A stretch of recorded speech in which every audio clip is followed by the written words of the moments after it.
I'm Nikki Juice. And I'm Cheryl. And this is Killers, Cults and Queens. The Spooky Sleepover. Da-da.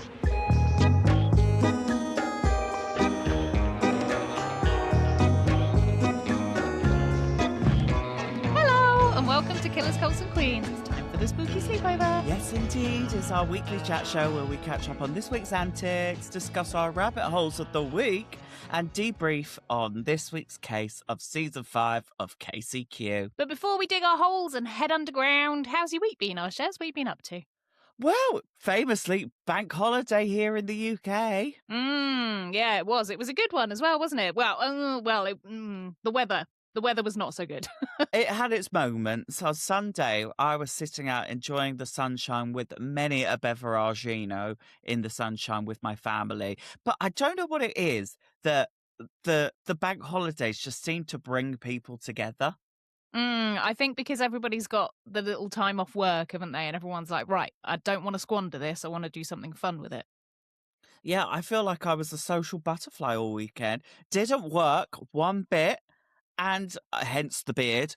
But I think I really needed it. Yeah, I feel like I had a relatively nice one. I did do a little bit of work, a little bit of tiny work, because I went to go to a Beltane festival at Butser Ancient Farm, which was really fun. And they burn a giant 40-foot wicker man. So I went and watched a 40-foot wicker man burn right to the ground, and it was amazing. It was the most incredible thing I've ever seen. Well, you are a fire starter, twisted fire starter. Yeah, well, you could enter a raffle there to win the prize to light the wicker man, and so I put my name in the hat. I was like, right, I'm getting 5 tickets because they're only £1 each. Yeah, and I was like, right, I'm definitely going to win this.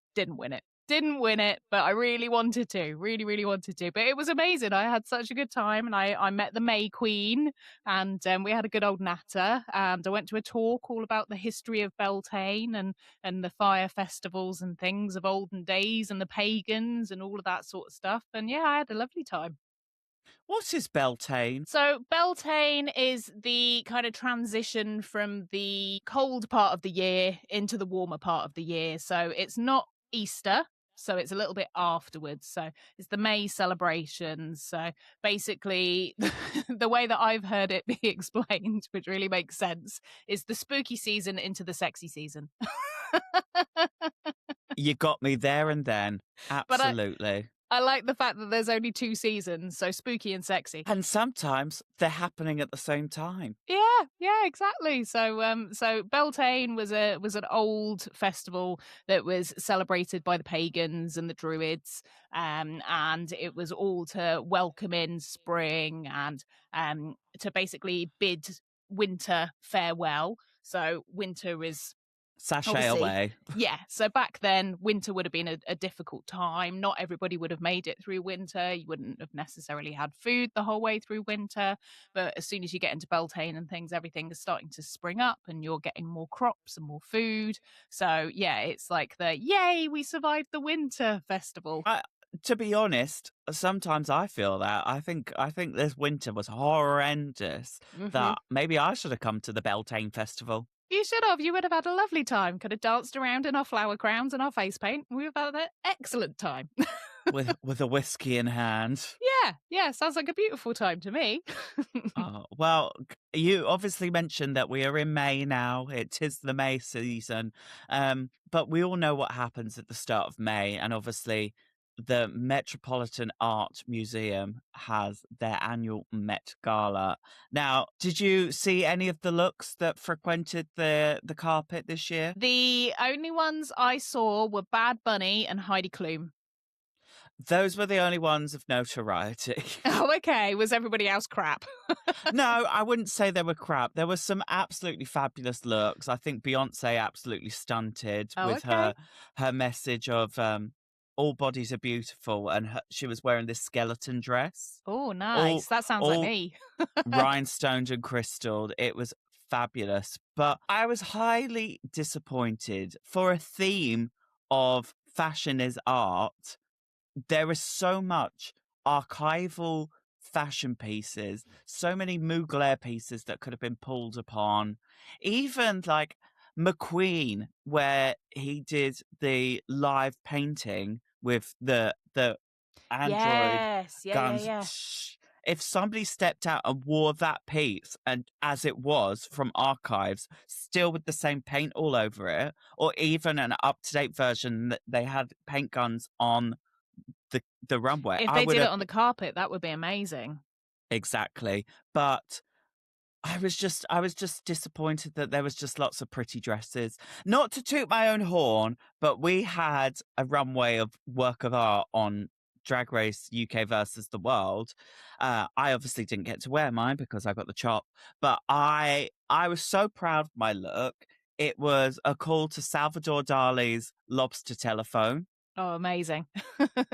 And my dress was the telephone, and then I had a whole headpiece that was the lobster Mhm. sitting in my wig.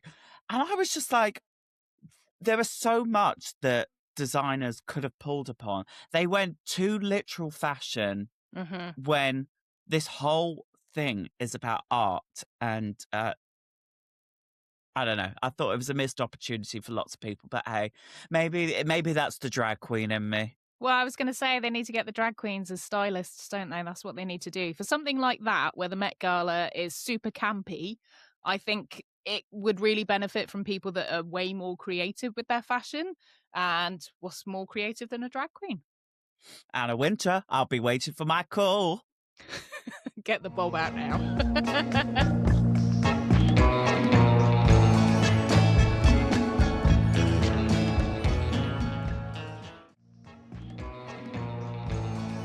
So, this week's case was a tough one, but thankfully we had a happy outcome. We learned all about the kidnapping of Barbara Mackle and her underground alive burial. So, Ugh. how are you feeling, Shez? Because you're a bit still claustrophobic, Darren. Because it was a bit, wasn't it? Claustrophobic, Nikki. I'm claustrophobic. You don't get it. Oh my god, this was the first episode where I was white knuckling, holding on for dear life, feeling like I was doing stealth at Thorpe Park. That's how fast paced it was. And what a wild ride. And look, you prefaced it perfectly in the episode. This is going to be a wild ride, but we do have a good outcome. And I'm so thankful that things all ended well for our Barbara, because what a traumatic ordeal to go through. Yeah, I feel like she did the best she could with the situation that she had.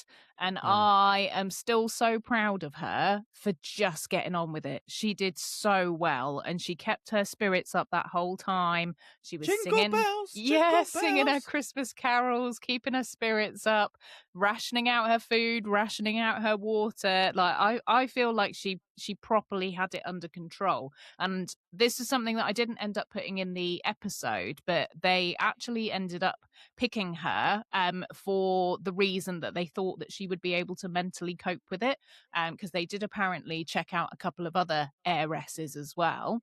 And they thought about kidnapping some other people, but they thought actually that Barbara, number one, she was on the same campus as them, so pretty easy.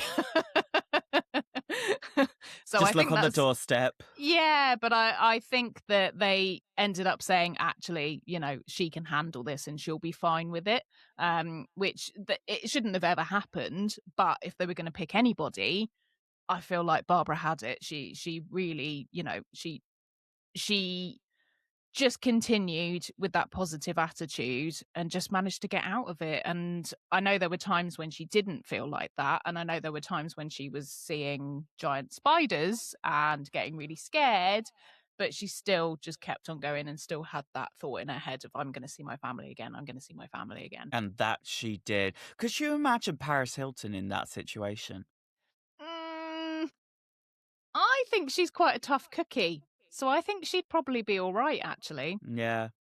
See, Nicole Richie, I don't think is as tough as Paris. Hot take. I'm not getting involved because I don't want a lawsuit. I don't think Nicole Richie's going to come after me for saying that she's a bit of a wuss. I've watched The Simple Life. I know what's going on. I know who's really in charge in those situations. I know Paris Trust is and going believe. through with it, and I know that Nicole's the one that's going, I don't really want to do this. I'm going to go home. But it's so funny that they vetted out other heiresses before deciding on Barbara, because that really took some planning. But you obviously look on your doorstep and they had first-hand experience of witnessing her in the flesh. So they knew Christmas time is coming. Barbara's got the jingles. She's going in the box. She is the present this year, unfortunately. It's like a hamster. Yeah. Poor Barbara. Truly. But it has stuck with me a lot, this case. And it is one that I just don't think I would ever be able to get through as a situation, because I'm the Nicole Richie in this situation. See, I'd like to think that I would be okay with this, but I have been on an overnight sleeper train and I felt terrible just being in a cabin that was that size. So when you put yourself in a tiny little box like that, I don't know if I would be all right, actually. I think it would probably get to me. Well, it's like all these new capsule hotels that are opening here, there, and everywhere that have got like 3 of the capsules on top of each other. Like, you are literally just in the morgue, Yeah. basically. Yeah, I was literally watching a video yesterday of somebody that was in Japan that went on holiday and decided to go to a capsule hotel, and they weren't certain either because they were like, "Oh, I don't know whether I'm going to be a bit claustrophobic in here." But they said the fact that at the end of the capsule you have just a curtain instead of a solid door, and they were like, "So that's okay." I felt like I could still breathe through it. No, that's worse. That means people can get in. That's true. And it's not enough space for 2, that's for sure.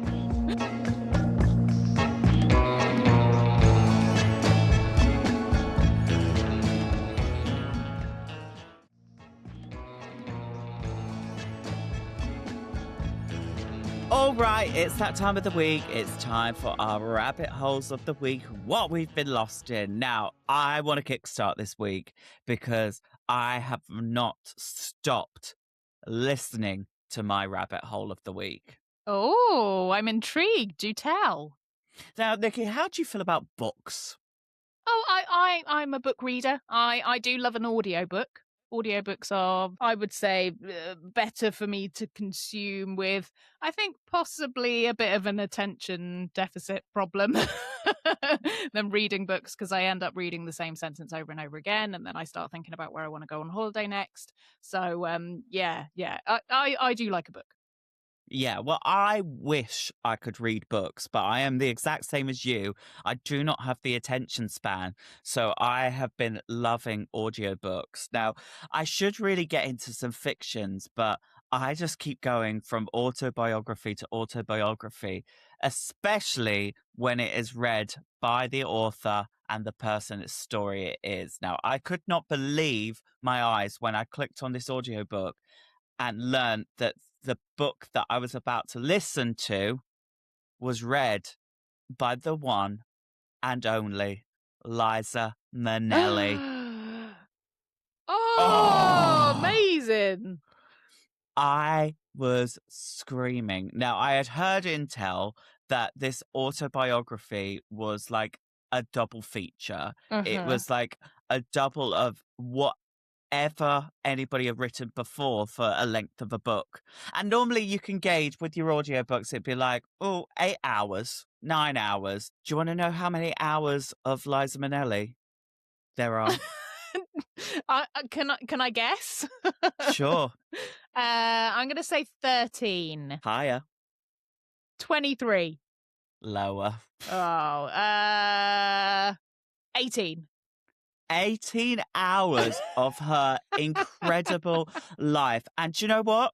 I am so glad that they haven't scrimped on any details, because for the first 3 hours, she was still at the age of 5.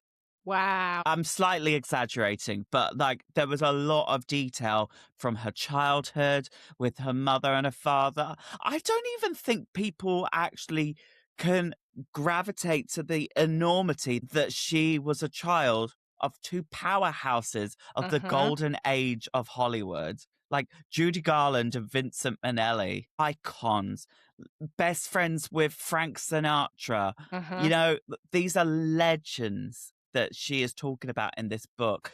But I implore anybody to go and listen to it or read it. I would love to be able to read it, but brain can't function.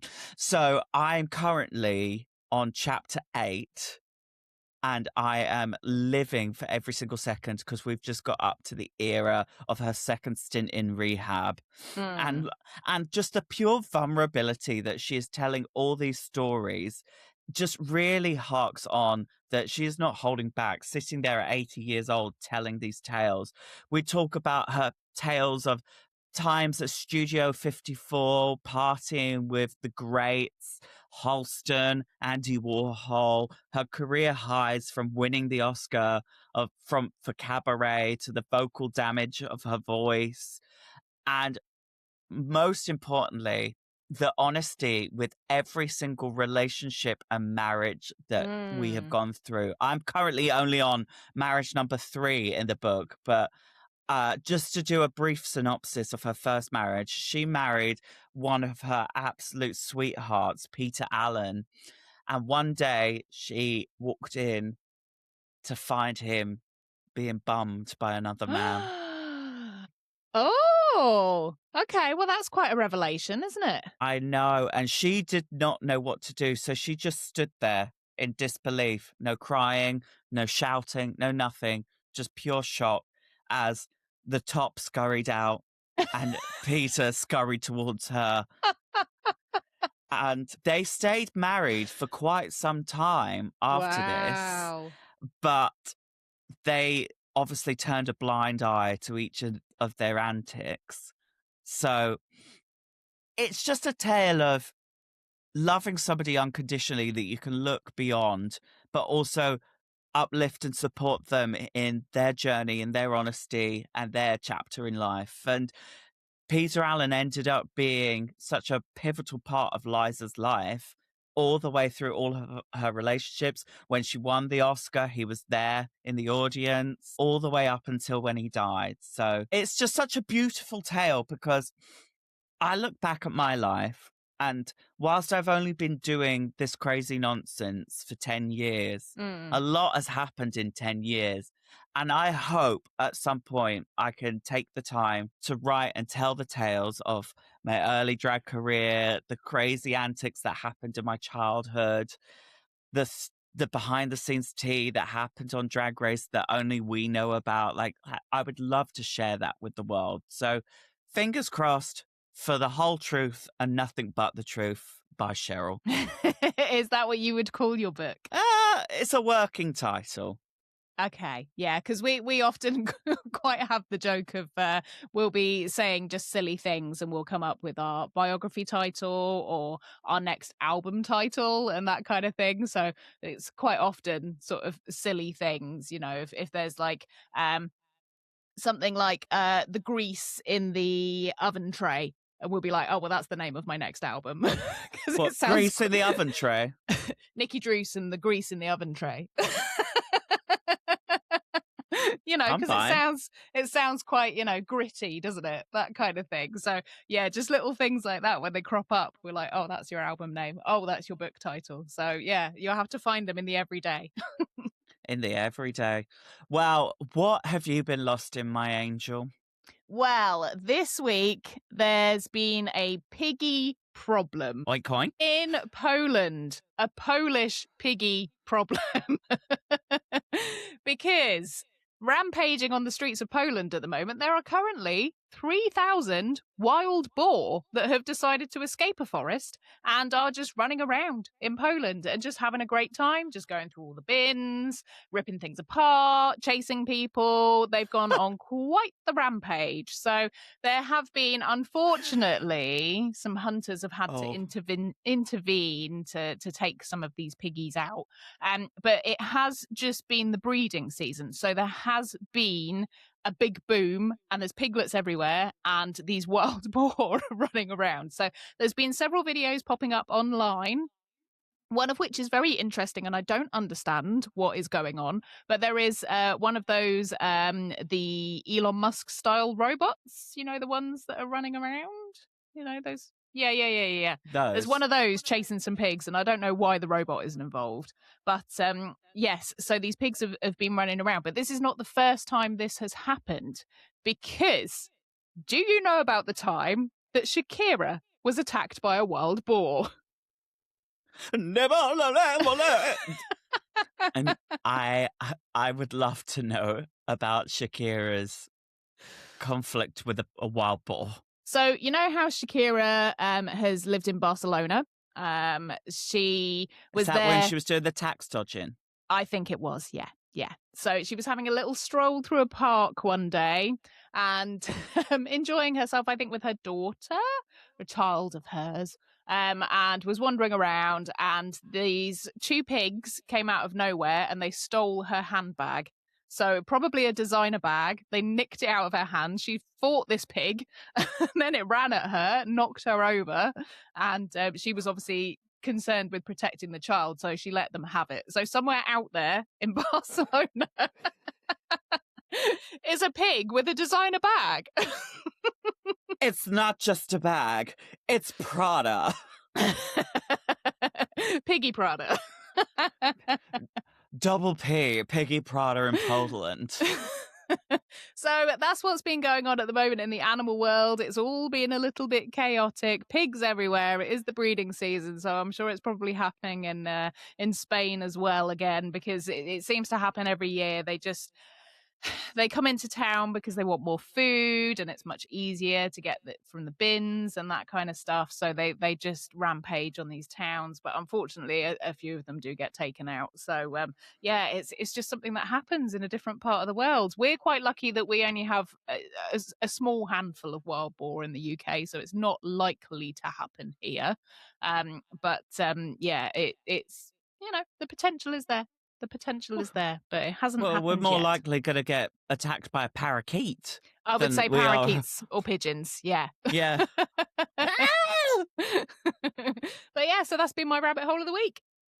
I'm obsessed. Well, famously, it's not just the wild boars. Pablo Escobar's hippos are still doing rampage. Yeah. So they ended up in, I can't remember where it was. Is it South America somewhere? Yeah. Can't remember. And there never used to be hippos there, and he brought the hippos in, and now there's like a hippo problem. So yeah, that invasive species. Well, maybe I should go join them from one hippo to another. I'll be there right with you.